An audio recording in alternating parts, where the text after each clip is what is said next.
Judas Iscariote faisait partie du groupe de disciples qui accompagnaient Jésus pendant sa prédication.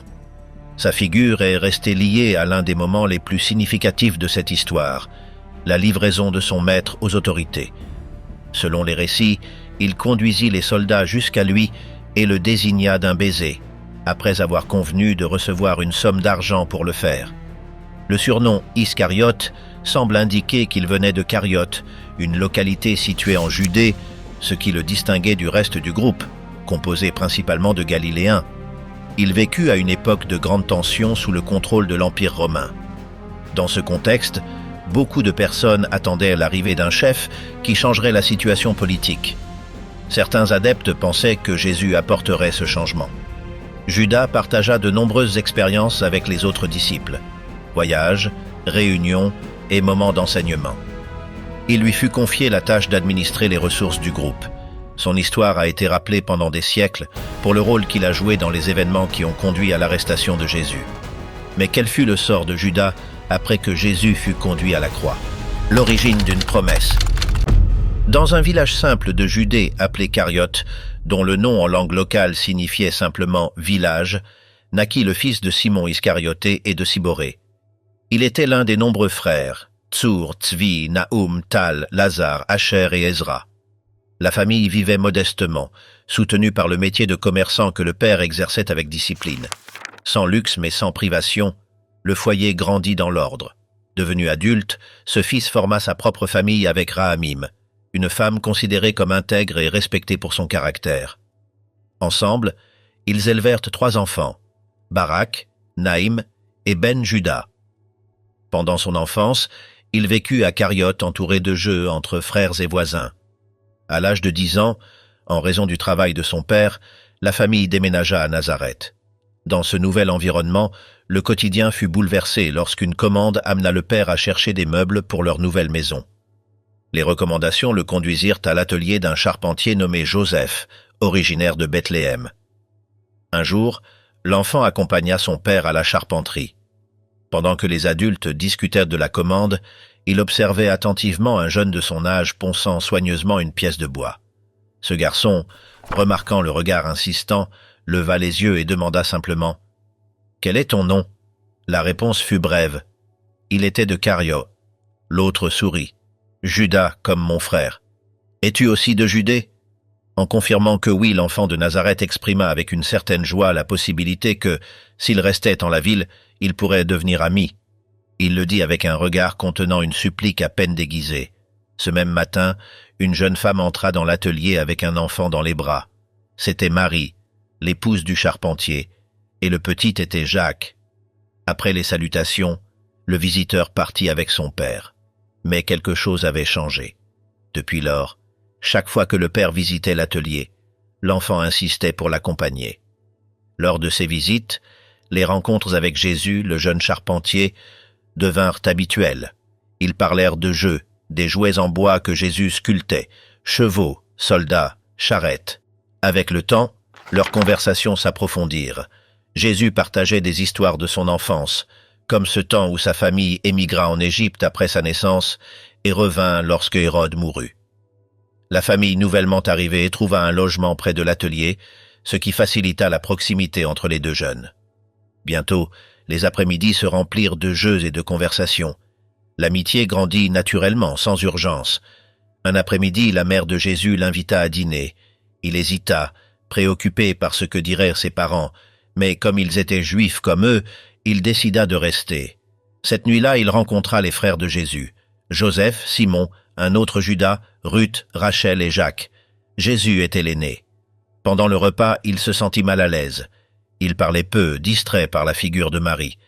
Elle s'asseyait à table avec son mari et ses enfants, ce qui était inhabituel. Elle irradiait une sérénité qui se démarquait au milieu d'une vie sans doute exigeante. Joseph, le charpentier, la traitait avec un respect évident. Depuis lors, les visites devinrent plus fréquentes.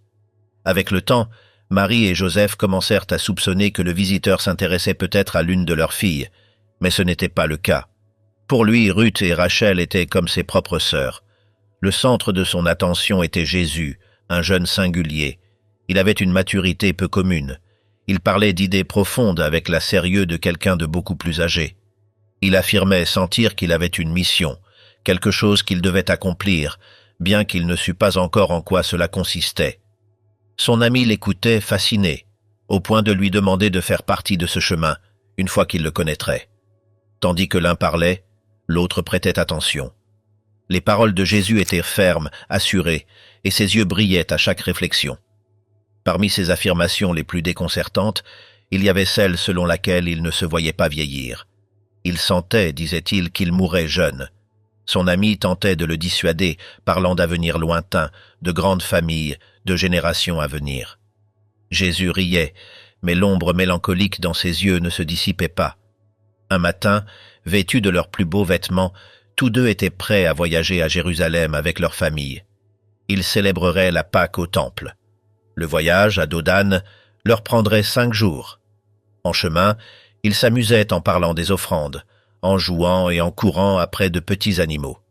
Finalement, à leur arrivée à Jérusalem, ils furent accueillis par le tumulte d'une ville débordée de visiteurs. L'activité était constante, la foule immense. Ils cherchèrent un logement, puis les deux amis sortirent explorer. Ils parcoururent des rues, traversèrent le portique principal du temple, marchèrent le long de la rue hérodienne. En arrivant à l'hippodrome, ils tentèrent de voir les courses, mais la foule empêchait toute vue. Ils continuèrent jusqu'à la piscine de Siloé. Le crépuscule teinta les pierres de rouge et d'or, marquant la fin de leur parcours. Ils coururent vers l'auberge, inquiets d'avoir trop tardé. Le lendemain était un samedi. Avec leur famille, ils se dirigèrent vers le temple pour présenter les offrandes. Joseph et Marie apportèrent 2 tourterelles, l'autre famille, un chevreau. À ce moment-là, le jeune de Cariote remarqua les différences entre leurs situations économiques. Jésus ne semblait pas affecté par cela. Pendant la prière, alors que les autres se prosternaient, Jésus resta debout, observant l'autel en silence. Son père le corrigea doucement, puis ils retournèrent à l'auberge sans plus mentionner le sujet. À l'aube suivante, Jésus proposa de retourner une fois de plus au temple. Son ami l'accompagna. Là, ils rencontrèrent quelques docteurs de la loi discutant des Écritures. D'abord, ils écoutèrent. Puis Jésus commença à intervenir. Ses questions surprirent par leur profondeur et ses opinions par leur clarté. Il n'avait que 12 ans, mais parlait avec une assurance qui étonnait. Le temps passa sans qu'ils s'en aperçoivent. Lorsqu'ils sortirent du temple et retournèrent à l'auberge, ils découvrirent que leurs familles étaient parties. Le jeune de Cariote se désespéra. Il imaginait la punition, l'angoisse de ses parents. Il réagit avec colère et cria contre Jésus. Mais celui-ci répondit calmement. Il assura qu'ils reviendraient bientôt les chercher. Ils retournèrent au temple. Là, ils passèrent 2 nuits, accueillis par la bonté de quelques sages. Ils leur offrirent de la nourriture et un endroit où dormir. Au 3e jour, leurs parents revinrent, le visage marqué par l'inquiétude. En les trouvant, Jésus assuma toute la responsabilité. Joseph ne dit rien. Il l'embrassa, et tous prirent le chemin du retour à la maison. Après ce voyage, quelque chose changea. Au milieu des jeux ou des conversations, Jésus se perdait dans ses pensées. Parfois, il restait immobile, le regard fixé sur le néant. Son ami le secouait pour le ramener à la réalité. Un jour, Jésus le regarda et dit sérieusement qu'il désirait enseigner. Mais pas comme les docteurs de la loi. Il voulait le faire à sa manière. L'autre l'écouta en silence. À ce moment-là, il ne comprenait pas entièrement. Avec les années, les pièces du puzzle se mettraient en place. Le lien entre les deux resta fort. Un après-midi, le jeune se rendit chez Jésus et fut accueilli par Marie, les larmes aux yeux. Elle lui raconta que Joseph était très malade. En arrivant au chevet, il trouva le charpentier entouré de ses enfants. Il semblait dormir, en paix. Cette même nuit, Joseph mourut. Son corps fut enterré dans un terrain que le père du jeune de Cariote avait acquis pour lui. Le jour de l'enterrement, Jésus marcha en silence, sans un mot. À peine une larme traversa son visage. Depuis ce moment, il devint un homme. Quelques jours plus tard, le jeune rendit visite à Jésus dans l'atelier. Il ponçait une chaise avec délicatesse. Il sourit en le voyant, mais son expression changea rapidement. Il lui demanda une faveur. Il devait partir. Il allait rejoindre une communauté austère où il fortifierait son corps et son esprit. Pendant ce temps, il avait besoin qu'il prenne soin de sa mère et de ses frères. La réponse fut affirmative. L'engagement fut scellé par une promesse. Jésus parla de son désir d'enseigner, mais pas depuis le pouvoir. Il voulait apporter la parole à ceux qui n'y avaient jamais eu accès, dénoncer les injustices, guérir les blessures. Ses yeux brillaient. L'autre l'écouta avec attention. Il promit de prendre soin de sa famille et de rester ferme. Jésus partit vers la communauté des Esséniens, près de la mer Morte. C'était un groupe connu pour son humilité, son amour du prochain et sa résistance pacifique. Là commença une nouvelle étape. Après le départ de Jésus, plus d'1 an passa sans nouvelles, jusqu'à ce qu'un commerçant, ami de la famille de Cariote, apporte une lettre adressée aux jeunes. Elle était de Jésus. Il y racontait comment étaient ses jours parmi les Esséniens. Matinée consacrée à la méditation, travaux au potager, études prolongées des Écritures et enseignements de sagesse transmis par les anciens. Il relatait avec enthousiasme ce qu'il apprenait, assurant que la foi et l'amour rendèrent possible l'impensable. Il demandait des nouvelles de sa mère, de ses frères, et faisait savoir qu'il ne doutait pas que son ami tenait sa promesse de prendre soin d'eux. Il s'intéressait également à la santé de la famille de son ami, souhaitant qu'il conserve la force dont il se souvenait. Ses paroles contenaient nostalgie et espoir. Jésus lui demandait de ne pas s'écarter du chemin, de rester ferme dans la justice, dans l'amour du prochain et dans la droiture. Il disait qu'au moment venu, il aurait besoin de lui à ses côtés et ne voulait pas se sentir honteux de l'appeler frère. À partir de ce moment, les lettres commencèrent à arriver régulièrement, chaque quelques lunes. Elles étaient brèves, mais intenses, et peu à peu, celui qui les recevait commença à anticiper le retour de Jésus, sachant qu'ensemble, ils entreprendraient quelque chose de plus grand. Pendant ce temps, il décida de suivre le métier de son père. Simon Iscariote se sentit fier de ce choix. Ils commencèrent à voyager ensemble à travers diverses régions de Judée et de Galilée. Bien qu'ils passèrent près de la mer Morte, ils n'essayèrent jamais de s'approcher de la communauté où se trouvait Jésus. Les voyages formèrent le jeune. Il apprit à négocier, à traiter avec toutes sortes de personnes et à gérer l'argent avec précision. La famille prospéra. Lors de l'un de ces trajets, il rencontra Rahamim, une jeune amie de Ruth et de Rachel, les sœurs de Jésus. Elle était nazaréenne, ce qui représentait une difficulté face au père du jeune, qui avait des positions conservatrices. Mais la douceur et le caractère de Rahamim finirent par gagner l'approbation des 2 parents. Ils se marièrent bientôt et formèrent un foyer près de celui de Simon et de Siboré. Ils eurent 3 enfants en 5 ans. Le temps passa sans heure. Les jours se remplirent de voyages, d'accords et de tâches familiales. Mais dans le pays, les choses ne se passaient pas de la même manière. La pression du pouvoir romain, ajoutée aux tribus imposées par les autorités locales, opprimait le peuple.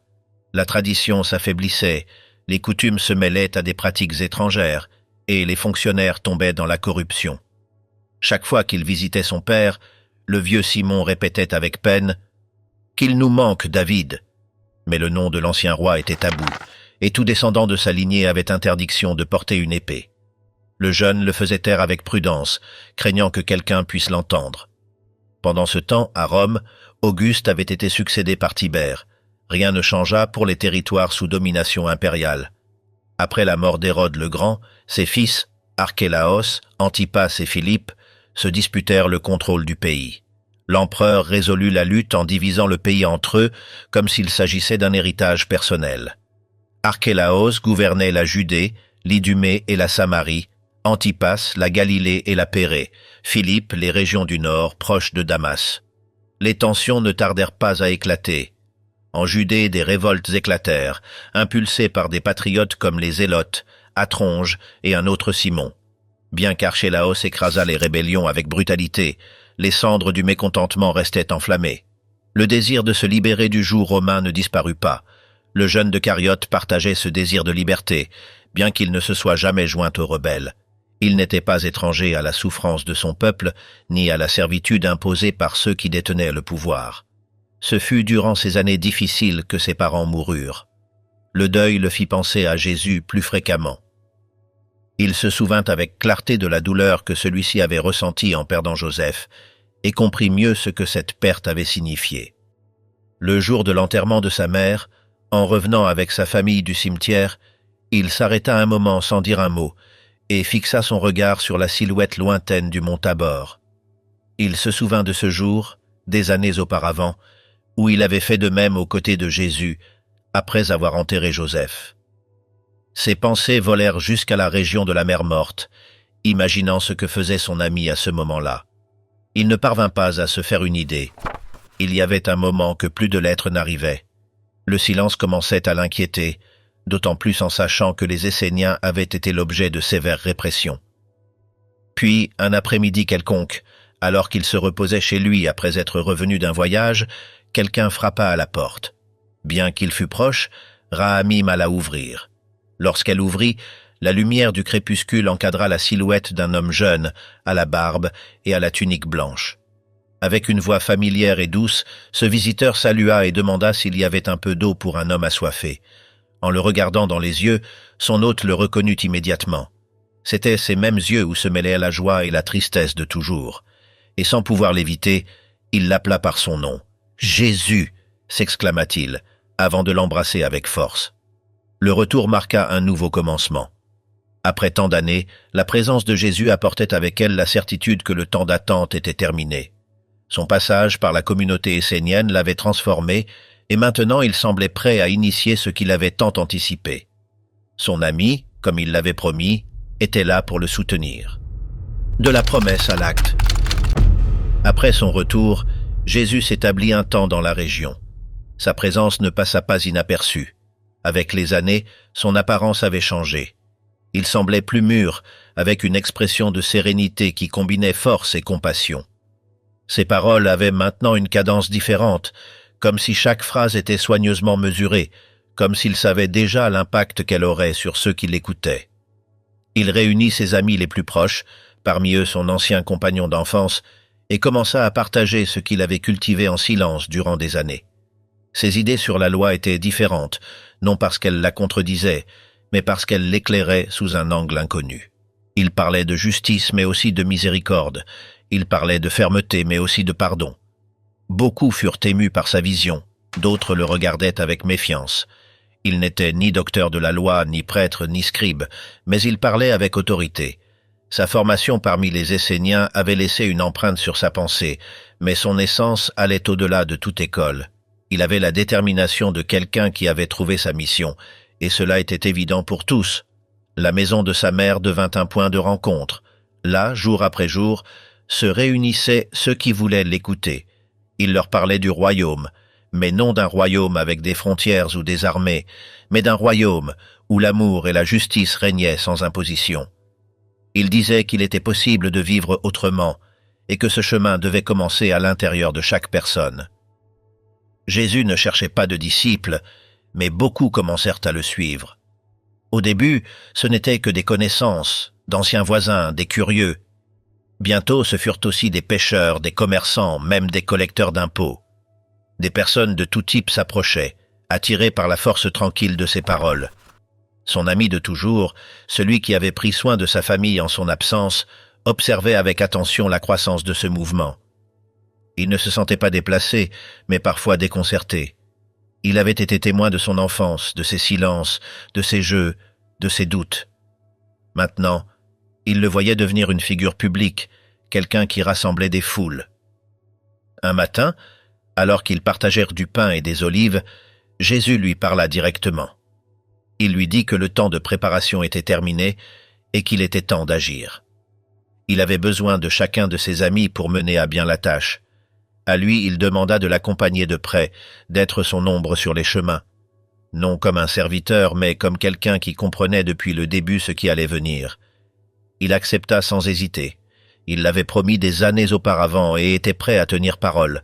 Il le suivit avec loyauté, aidant à organiser les déplacements, les ressources, les itinéraires.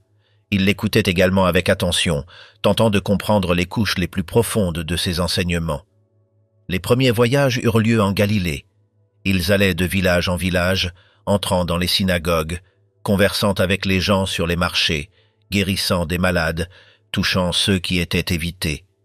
Jésus n'avait pas peur du contact. Là où les autres reculaient, Il avançait. Il s'approchait des lépreux, parlait avec des femmes marginalisées, écoutait ceux que la société considérait comme perdus. Tous ne l'approuvaient pas.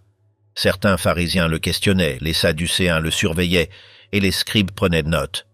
Mais le peuple commun le suivait. Il parlait en paraboles, utilisant des images simples, un semeur, une lampe, un berger et ses brebis. À travers ces histoires, il révélait des vérités complexes, que chaque auditeur interprétait selon son cœur. Lors de l'une de ces journées, ils traversèrent la région du Jourdain. Là, des multitudes venèrent le voir. Sa présence causait de l'émoi. Certains voulaient être guéris, d'autres écouter. Certains cherchèrent des réponses, d'autres seulement de l'espoir. Au milieu de cette mer de visages, Jésus ne perdait jamais son calme. Il trouvait toujours du temps pour regarder chacun comme s'il était le seul. Un après-midi, au milieu d'une foule épuisée par la chaleur, il s'arrêta pour parler à l'ombre de quelques oliviers. Il parle des doux, de ceux qui pleurent, des persécutés. Il affirma que c'était en eux que se trouvait la véritable bénédiction.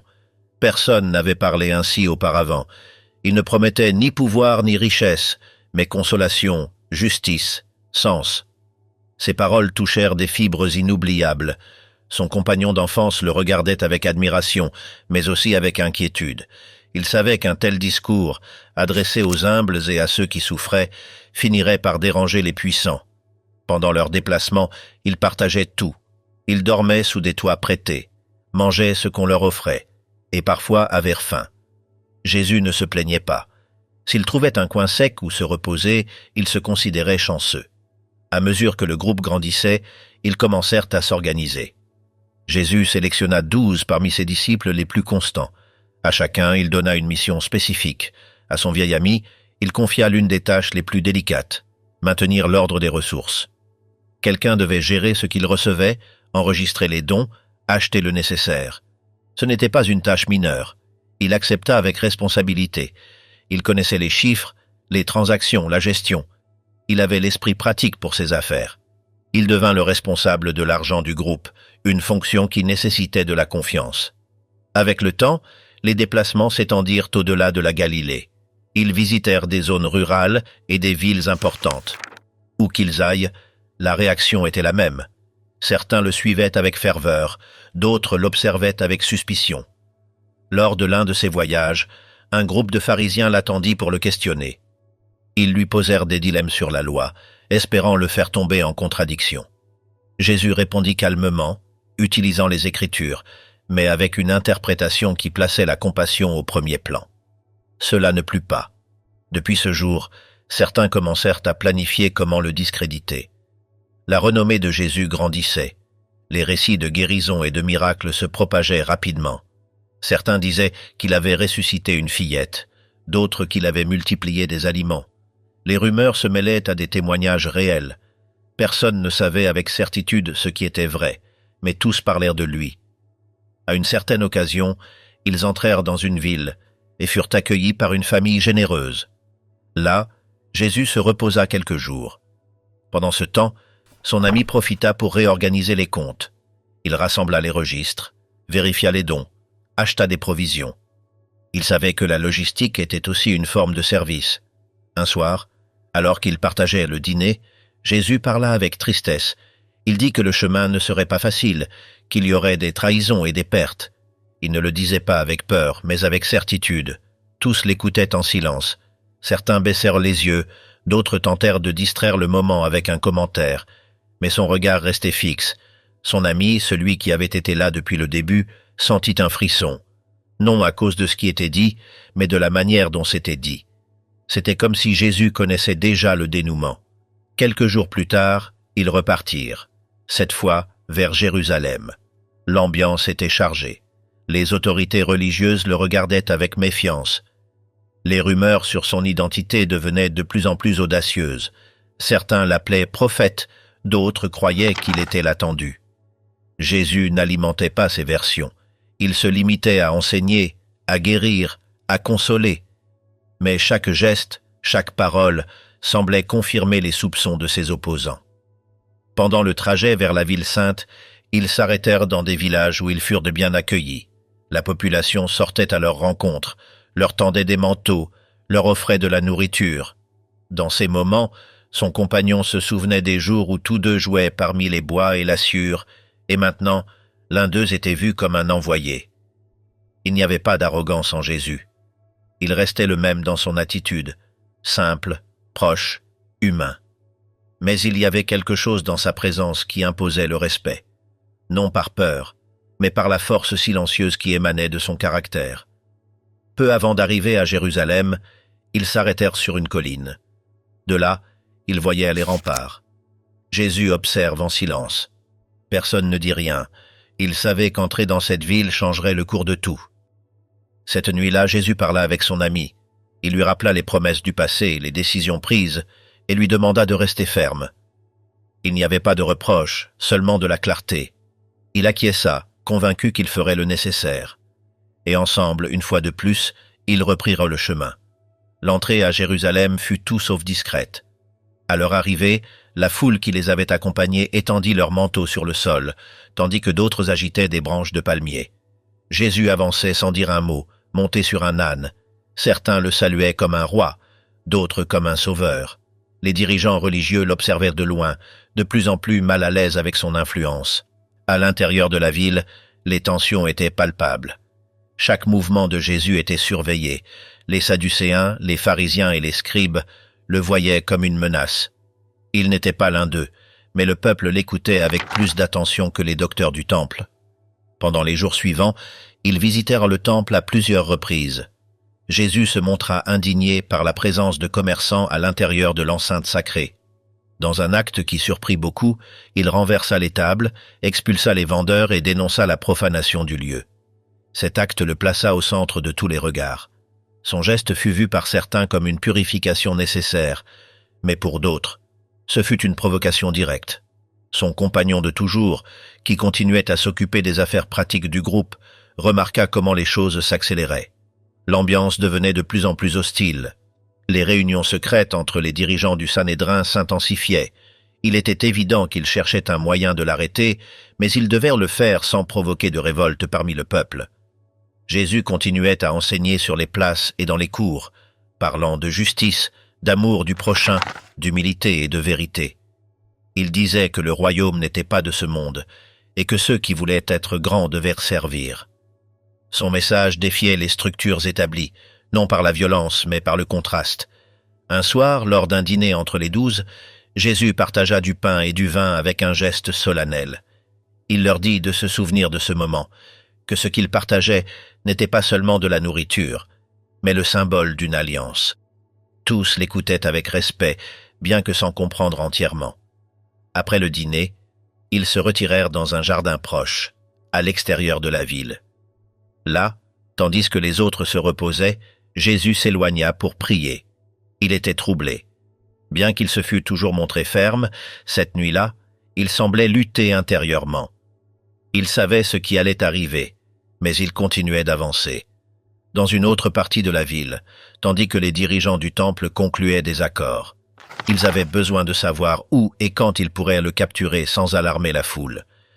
Ils cherchèrent un intermédiaire qui connaissait ses mouvements. Judas Iscariote, celui qui le connaissait mieux que quiconque, celui qui avait marché avec lui depuis l'enfance, qui avait partagé des jeux et des voyages, qui avait géré les ressources du groupe, fut celui qui accepta d'être le pont. Non par haine, ni par ambition, mais par une conviction personnelle difficile à expliquer. Peut-être cherchait-il à forcer un dénouement, ou peut-être croyait-il qu'il accomplissait un rôle nécessaire. Personne ne le saurait avec certitude. L'accord fut simple, indiquer le lieu et l'heure où Jésus serait seul. En échange, il reçut quelques pièces. Il ne demanda pas plus. Puis il se retira, le visage sombre. Cette même nuit, tandis que le jardin dormait, une patrouille avec des torches apparut. Ils étaient guidés par celui qui avait vécu avec le Maître durant des années. En arrivant, il salua Jésus d'un geste affectueux et ainsi l'identifia. Jésus ne résista pas. Les autres tentèrent d'intervenir, mais il demanda le calme. Judas Iscariote, l'absence après la croix. Après la livraison de Jésus dans le jardin de Gethsémané, les gardes du temple l'arrêtèrent et le conduisirent devant le grand prêtre. Durant cette nuit, il fut interrogé sans la présence de témoins impartiaux. Les autorités religieuses cherchaient une raison formelle pour justifier l'exécution. Elles présentèrent des témoins dont la version ne concordait pas. Finalement, il fut accusé de blasphème, sur la base de ses propres déclarations sur sa relation avec Dieu. À l'aube, Jésus fut conduit devant le conseil du Sanhédrin. La décision était déjà prise.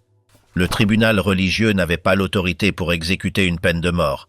Il fut donc transféré devant Ponce Pilate, gouverneur romain en Judée. Là, les charges changèrent. Il fut accusé de sédition, de se proclamer roi et d'inciter le peuple contre Rome. Pilate, après l'avoir interrogé, ne trouva aucun motif pour le condamner. En apprenant que Jésus était galiléen, il l'envoya à Hérode Antipas, qui se trouvait à Jérusalem pour les festivités. Hérode l'interrogea sans obtenir de réponse. Il le renvoya à Pilate, sans émettre de jugement. Sous la pression de la foule, Pilate offrit de libérer un prisonnier, comme c'était la coutume à Pâques. Le choix fut posé entre Jésus et un détenu nommé Barabbas, accusé de vol et de meurtre. La foule demanda la libération de Barabbas. Pilate, craignant des troubles, autorisa la crucifixion de Jésus, bien qu'il se soit publiquement désintéressé de la décision. Jésus fut flagellé et obligé de porter une partie de l'instrument de son exécution. En chemin vers le lieu appelé Golgotha, une personne du peuple, Simon de Cyrène, fut obligé de porter la croix à sa place. Autour de lui, des femmes pleuraient. Jésus leur adressa quelques mots brefs, sans dévier le pas. En arrivant sur place, il fut crucifié entre deux condamnés. Les autorités placèrent un écriteau avec l'inscription « Jésus de Nazareth, roi des Juifs » en plusieurs langues. Certains témoins reconnurent les soldats se partageant ses vêtements par tirage au sort. Pendant les heures où il resta sur la croix, divers groupes s'approchèrent pour observer. Certains l'insultaient, d'autres le regardaient en silence. Certains de ses disciples restèrent à distance. Vers la fin, Jésus prononça quelques phrases courtes, puis il expira.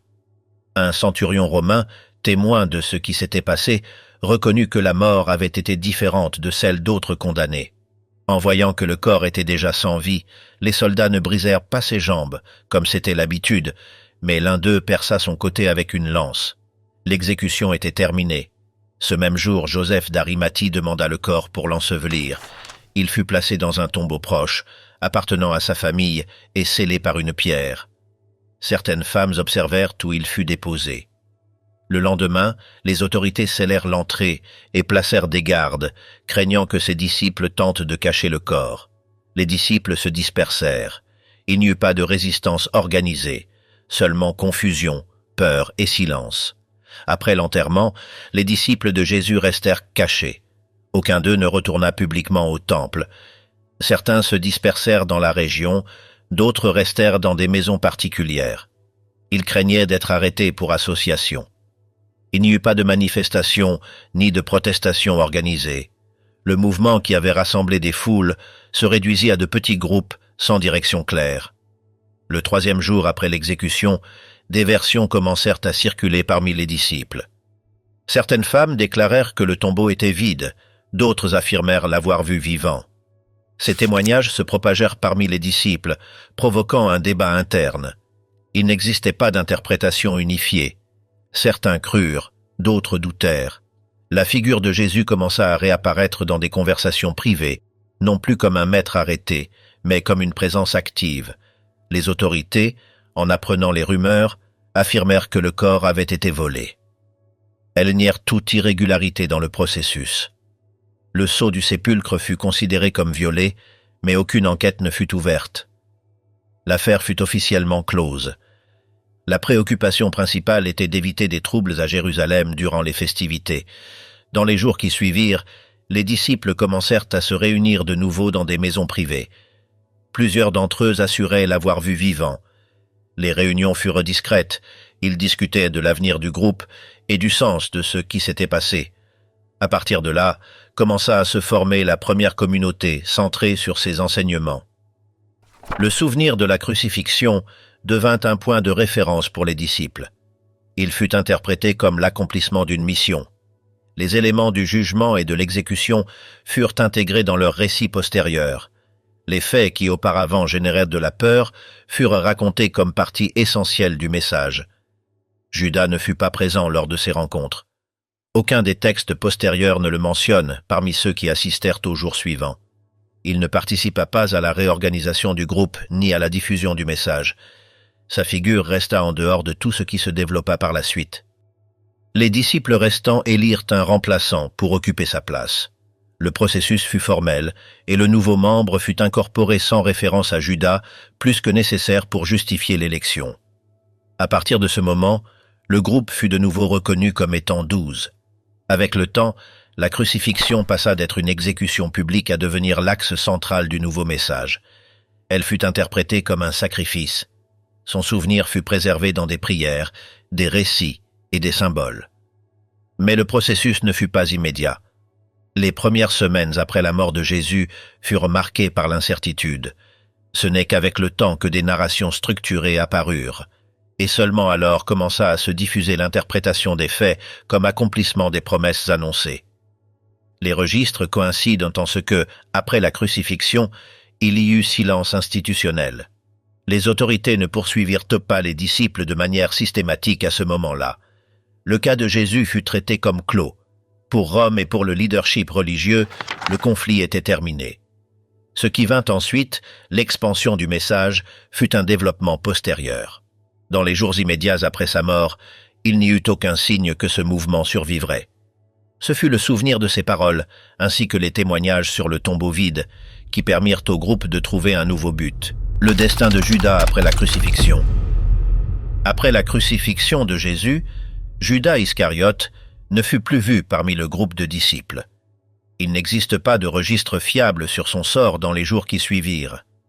Ce qui lui arriva après l'arrestation de Jésus fut transmis par des versions incomplètes, beaucoup d'entre elles contradictoires.